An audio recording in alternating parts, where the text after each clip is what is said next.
third of the 3 SPS sites.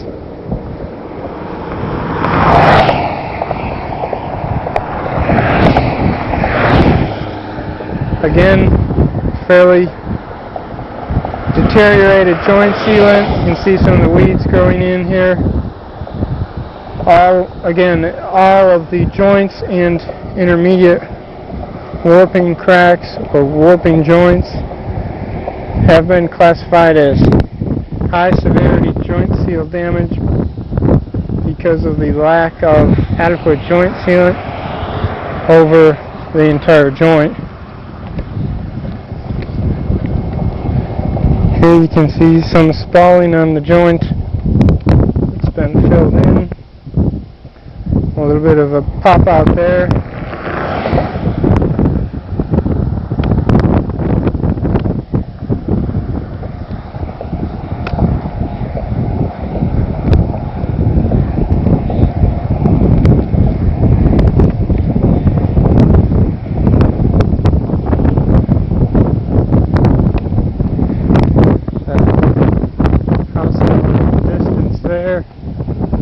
It's really pretty much farmland out here.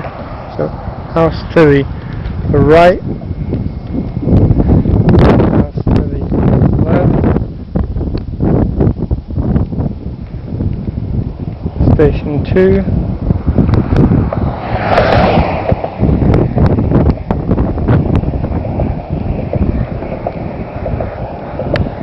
The spalling appears to be fairly minimal. The primary distress mechanism on this particular project appears to be the joint seal damage. Faulting, the greatest amount of faulting we recorded was 0.2 of an inch on 1 or 2 of the joints.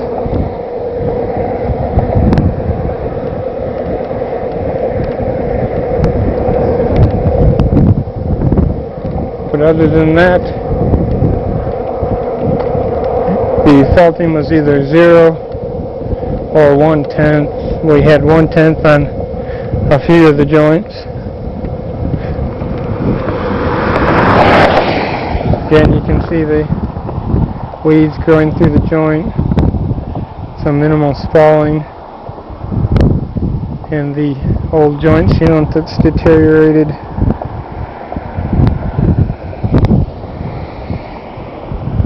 Across the joint.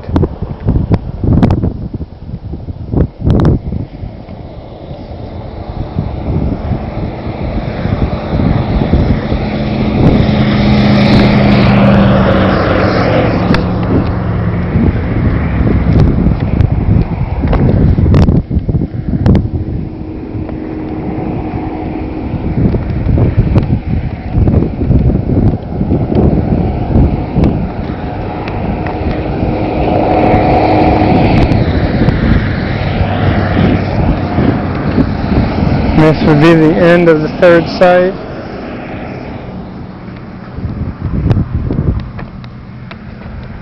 We're looking down from Station 5, eastbound back towards Beaumont. House off to the south, to our right.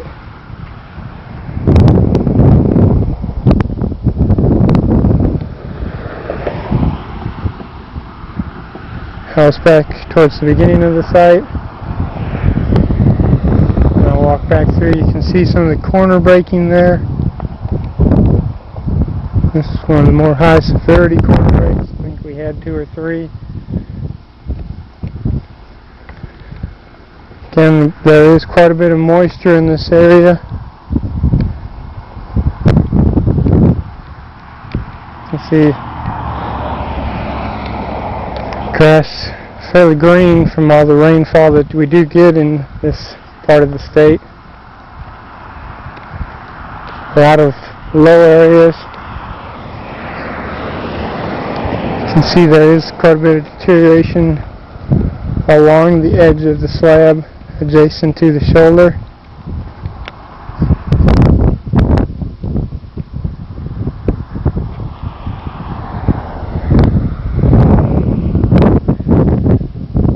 Not sure that we picked this up adequately from our measurement of the shoulder drop-off, the shoulder per se hasn't really dropped off, but there is a depression right adjacent to the slab. We were measuring from 6 inches. We had a 1 foot rule that we laid across that joint, 6 inches on the slab, 6 inches on the shoulder. We tried to measure at the end of that 6 inches to be consistent and not account for the slumping off the edge that you may be able to see on the slab itself. That may distort the little blowholes from the pumping that we're seeing immediately adjacent to the shoulder slab. But that wouldn't really be considered shoulder drop-off. I'm hoping that explanation is fairly clear, but it's one of the issues I think we need to get addressed in the distress survey. One of the two, the other being measurements of the faulting. It really doesn't say exactly. I believe they say that the faulting needs to be measured 1 foot off of the edge of the pavement.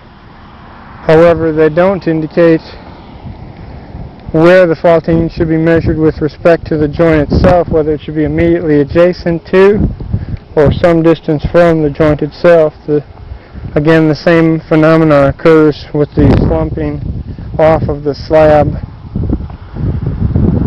There is possibly some room for error in interpretation if one were to measure the faulting immediately adjacent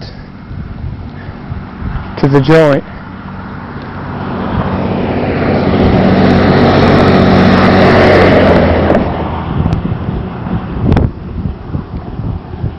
Again, you can see this is the house right off of McDermott Road, which will be right in the middle of our second SPS site. This is the end of our first. Looking back over the site, and I'll walk back to the beginning then. I'm sorry. We're at the beginning of the third site.